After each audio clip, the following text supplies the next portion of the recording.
Título de la lección: Temas principales de Primera y Segunda de Pedro. Nuestro texto inicial se encuentra en Primera de Pedro capítulo 2, verso 24, quien llevó él mismo nuestros pecados en su cuerpo sobre el madero, para que nosotros, estando muertos a los pecados, vivamos a la justicia, y por cuya herida fuisteis sanados. Primera y Segunda de Pedro fueron escritas con propósitos prácticos. En la primera, la gran temática que abordó Pedro fue la persecución que estaban enfrentando los cristianos. En la segunda, fueron los falsos maestros. Pedro escribió enérgica y autoritativamente, intentando animar a sus lectores y advertirles de los desafíos que tenían por delante, siempre hablándoles en términos teológicos. El sufrimiento causado por la persecución llevó a Pedro a meditar en los sufrimientos y la muerte de Jesús, que resultó en nuestra salvación. Los falsos maestros habrían de enfrentar la realidad del juicio que ocurrirá después de que Jesús regrese a esta tierra. Como resumen, ahora nos enfocaremos en 5 de los temas de los que escribió Pedro. Número 1. El sufrimiento de Jesús que llevó a nuestra salvación. Número 2. Nuestra respuesta práctica al conocimiento de que Dios juzgará nuestras acciones en el juicio final. Número 3. La esperanza que tenemos en el pronto regreso de Jesús. Número 4. El orden en la sociedad y en la iglesia. Y número 5, el papel que tiene la Escritura Sagrada en proveer una guía para nuestra vida. Todos hemos pecado y por tanto merecemos morir, pero Dios nos salvó al proveer un sustituto. Jesús fue ese sustituto. Encontramos que sus sufrimientos fueron para sustituir el castigo de los pecadores que crean en Él como Salvador, y se reafirma en Isaías capítulo 53. Jesús llevó él mismo nuestros pecados en su cuerpo sobre la cruz, y por cuya herida fuisteis sanados. Aquí se revela la idea de sustitución y sacrificio. En la antigüedad, los pecadores traían sus ofrendas al templo y ponían sus manos sobre los animales. Este acto transfería simbólicamente el pecado del pecador al animal, que luego moría en lugar del pecador. Pero todo apuntaba hacia el futuro, cuando el Cordero de Dios vendría personalmente para cumplir la realidad de los símbolos anunciados en el Antiguo Testamento bíblico. La impureza del pecado, la sangre rociada en el altar, era purificada y quitada en el día de la expiación, otro símbolo de que a futuro Dios ha de acabar con el pecado en el día del juicio final. Por ahora sabemos que los cristianos hemos sido comprados por la sangre preciosa de Jesús. Pablo también declara que Jesús, quien no conoció pecado, quien fue inocente, se hizo pecado por nosotros. Cristo, el justo, pagó con su sangre, con su vida, por los injustos, por nosotros. Pero necesitamos ejercer nuestra fe en Jesús y aprender a amarle. Él es la salvación de nuestras almas. La salvación no se gana con un comportamiento piadoso, sino que es otorgada cuando creemos en lo que Jesús ha hecho ya por nosotros y lo aceptamos como nuestro Salvador personal. Nuestra seguridad se halla en Él, no en nosotros. Pedro varias veces nos hace la exhortación: puesto que todas estas cosas han de ser deshechas, ¿cómo no debéis vosotros andar en santa y piadosa manera de vivir?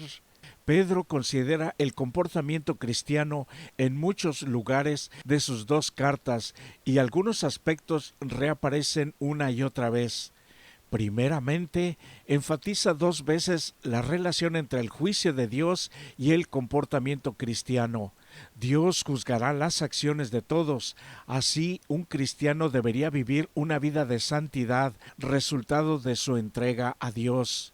Segundo, varias veces Pedro menciona que los cristianos deberían ser santos. Esto significa ser puestos aparte para los propósitos de Dios, ser santos así como Él es santo. El proceso de poner algo aparte como santo se llama santificación, y el deseo de Pedro es que sus lectores sean santificados por el Espíritu y sean obedientes a Jesús. Tercero, Pedro provee algunos detalles en cuanto al tipo de comportamiento apropiado para aquellos que son santificados.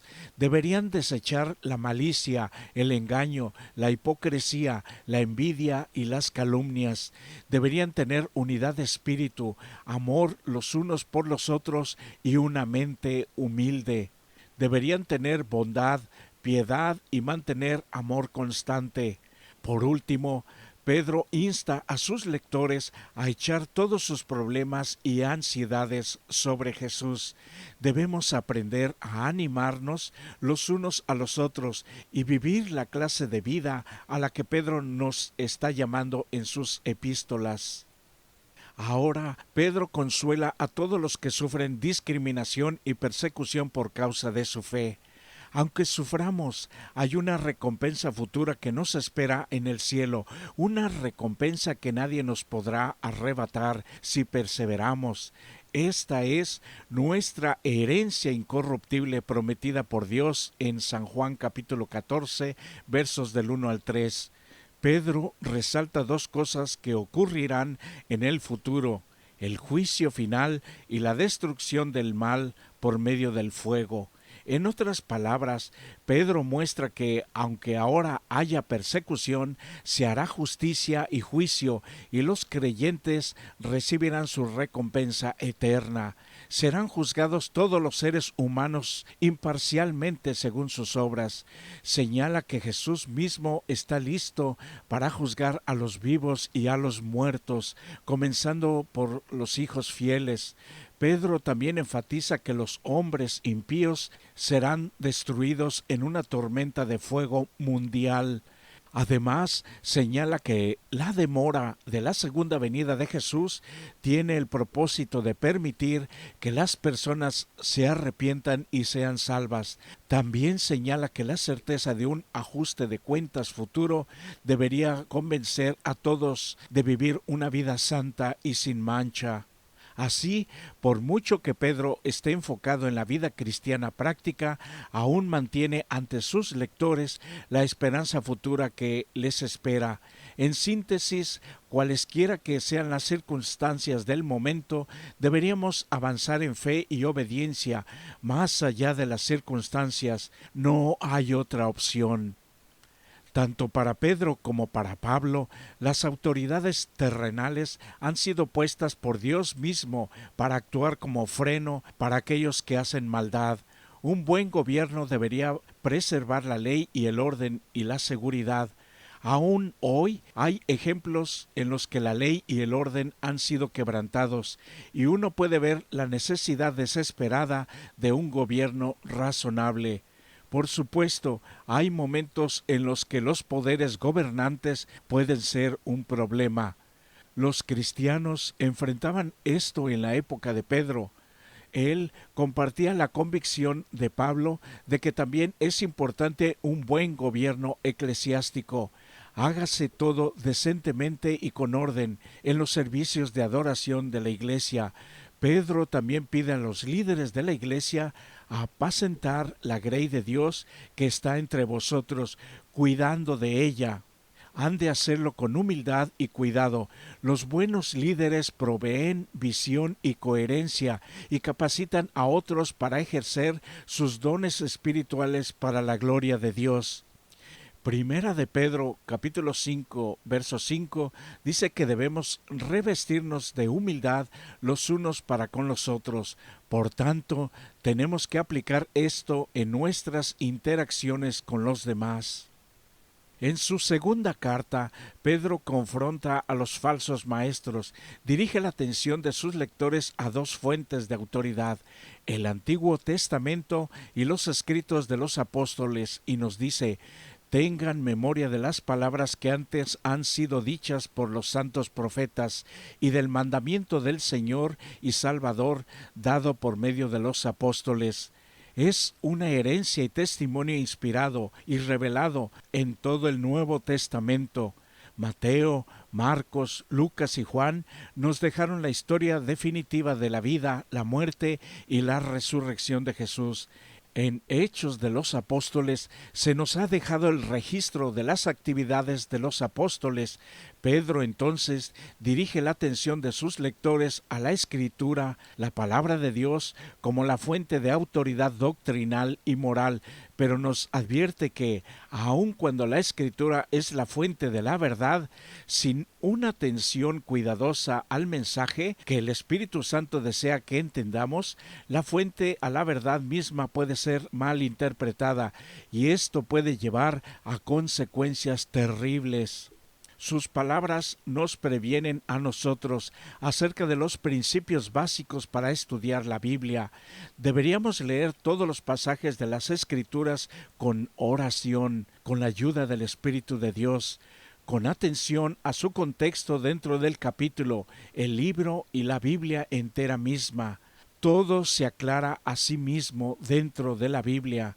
Deberíamos leerla a la luz de las circunstancias históricas en que fue escrita, buscar en ella para aprender el mensaje espiritual y conscientes de que la salvación es otorgada gracias a la muerte expiatoria de Cristo, es el centro del mensaje bíblico que debemos aplicar a nuestra propia vida, de manera que nosotros también seamos una contribución positiva para el reino de Dios en esta tierra.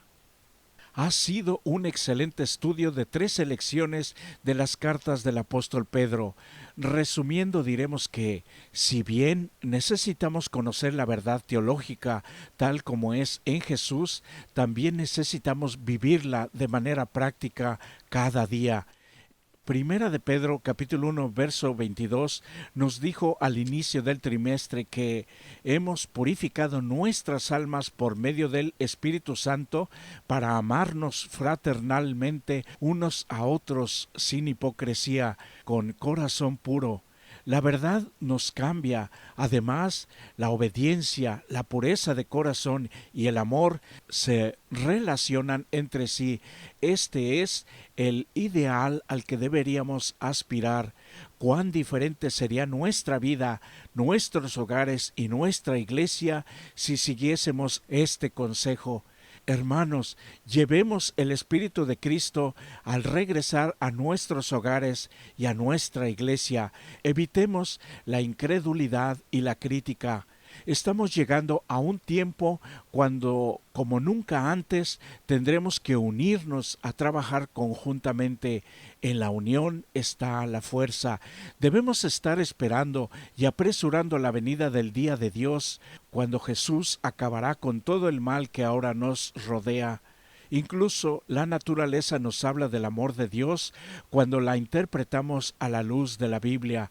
Por eso hoy es un nuevo día de oportunidad para acercarnos con corazón sincero a la fuente de toda sabiduría, su santa palabra, la Biblia, donde veremos la revelación de Dios a través de su Hijo Jesucristo.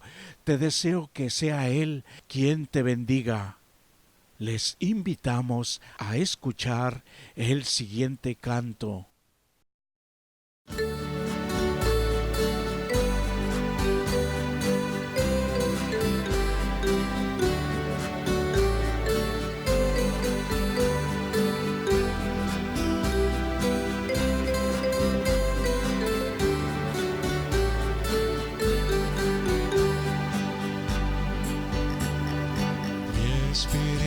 Se alegra al sentir tu bendita presencia.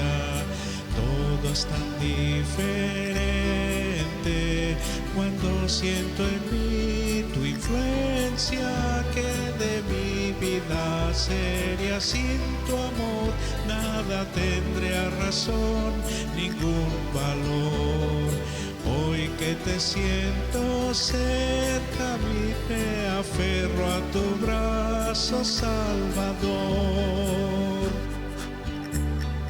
Cuando vagaba lejos, errante y sin un rumbo fijo, mi espíritu gemía, solo sin hogar ni abrigo, pero tu amor me buscó y me encontró, por eso aquí me encuentro hoy.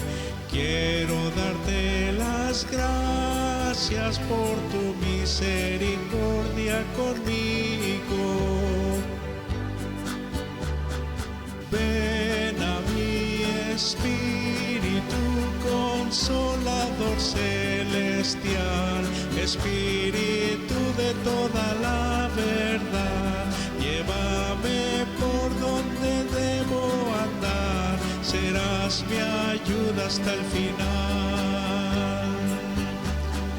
Ven a mi espíritu consolador celestial, espíritu de toda la verdad, llévame por donde debo andar, serás mi ayuda hasta el final.